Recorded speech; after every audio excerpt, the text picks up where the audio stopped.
মানুষ তখনও পাথর কাটা শেখেনি, তবুও তৈরি হয় এই রহস্যময় মন্দির। দ্য ওয়ালে আজ আপনি কান পাতলে শুনতে পাবেন পৃথিবীর প্রাচীনতম মন্দিরের কথা, যে মন্দিরে হয়তো দেবতারাও নেমে এসেছিলেন।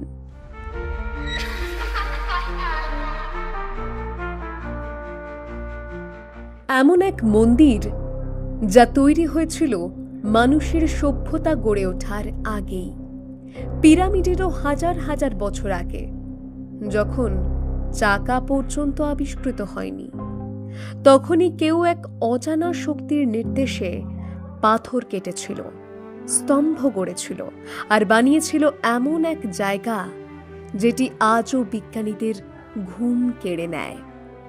যেখানে হাজার হাজার বছর আগে মানুষ কৃষিকাজ শেখেনি, লোহার অস্তিত্বই ছিল না, আর তারা তখনও ছিল নিছক শিকারী, সেখানেই গড়ে উঠল এক বিরাট রহস্যময় মন্দির।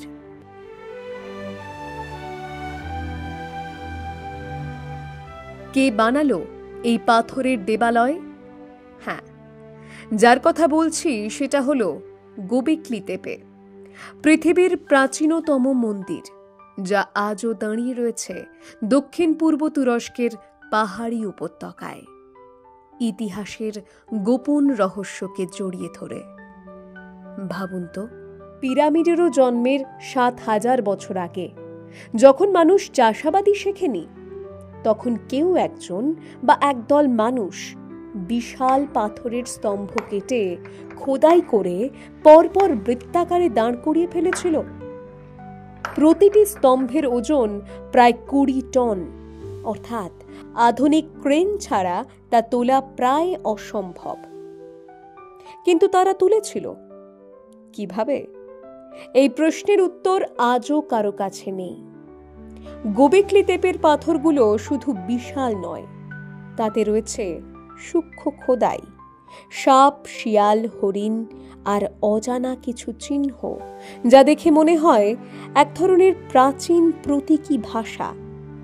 কেউ বলেন এগুলি দেবতার প্রতীক, কেউ বলেন আদি মানবের কল্পনার রূপ। কিন্তু একথা সবাই মানেন, এই পাথরগুলোর মধ্যে এমন এক প্রতীকী জগতের ভাষা লুকিয়ে রয়েছে, যা তখনকার মানুষের চিন্তা, ভয় আর বিশ্বাসের সাক্ষী। কোনো গ্রাম নেই, কোনো ঘর নেই, গোবেকলি তেপের আশেপাশে নেই কোনো বসতি, নেই কোনো রান্নার জায়গা, এমনকি কৃষির চিহ্নও নেই।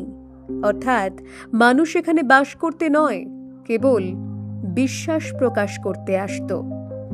হাজারো মানুষ একত্রিত হতো, হয়তো নাচত, গান গাইত, বলি দিত বা অন্য কোনো আচার অনুষ্ঠান করত, সবই এক অদৃশ্য শক্তির প্রতি বিশ্বাস রেখে।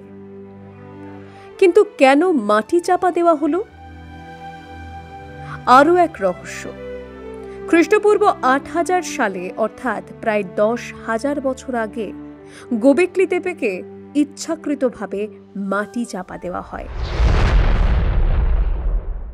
আর্কিওলজিস্টরা দেখেছেন স্তম্ভগুলোর চারপাশে টন টন মাটি আর পাথর ভরে দেওয়া হয়েছিল। কিন্তু কেন? কেউ বলেন হয়তো সেটি কোনো ধর্মীয় আচার ছিল, আবার কেউ বলেন তারা নিজেদের সৃষ্টিকে লুকিয়ে রাখছিলেন।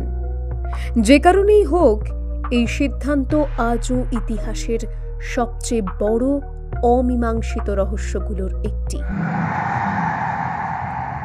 সভ্যতার গল্প উল্টে দিল যে মন্দির, সেই গোবেকলি তেপে আমাদের শেখায় হয়তো ধর্ম বা বিশ্বাসই সভ্যতার জন্ম দিয়েছিল, তার উল্টোটা নয়।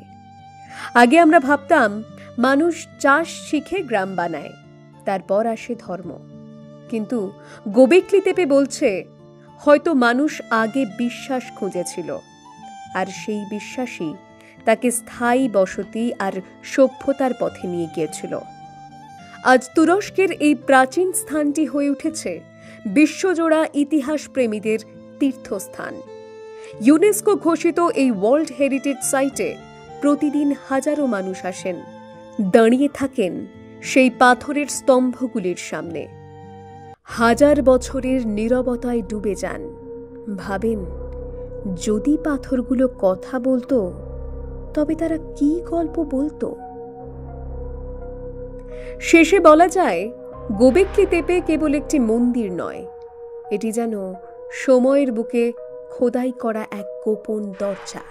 সেই দরজা খুললেই দেখা যায় সভ্যতার আদিম মুখ, যেখানে বিশ্বাস, ভয় আর অজানার মায়া মিশে আছে এক অদ্ভুত নীরবতায়। হাজার বছরের বালির নিচে আজও নিঃশব্দে নিঃশ্বাস নেয় সেই রহস্য, যেন পৃথিবী এখনো অপেক্ষা করছে কেউ আবার ফিরে এসে সেই মন্দিরের ভাষা পড়ে ফেলবে। আর হয়তো একদিন সত্যিই আমরা জানতে পারবো মানুষের গল্পটা আসলে ঠিক কোথা থেকে শুরু হয়েছিল। আজকের পর্ব এই পর্যন্তই। পরবর্তীতে এমন নানা গল্প কথা শুনতে কান পাতুন দ্য ওয়ালে।